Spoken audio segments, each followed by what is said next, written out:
Ito na yung mga lods, ang part 2 ng ating video, na better teammates, better result. Masyadong mga agresibo ang kalaban, lalo-lalo na ang Camus at ang Pakito. Dito nga apat na kami nagtutulong-tulong para ipabagsakin ang Camus. Noong nagkaroon nga kami ng pagkakataon sumugod sa mid lane, agad-agad kami pumunta at nagtulong-tulong. Agad nga rin naman silang sumugod sa amin, lalo-lalo na yung Camus at yung Pakito dahil sila ang main ng kalaban. Dito nga na 1-2 combination kami ni Pakito, nagtulong-tulong pa sila.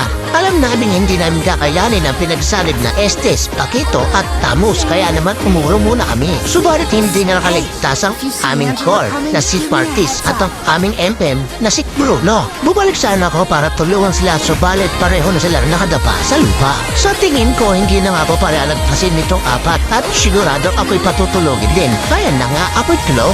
Sumusubok nga mag-dep ang aming Aldos, kasabay ang aming tank. Nagsalubong na nga aming mga landa sa mid lane at kinukuha nila ang Lord. Pero may napitas pa tayong isa sa kanila. Nag-dep nga muna aming dalaw rito ng aming MM.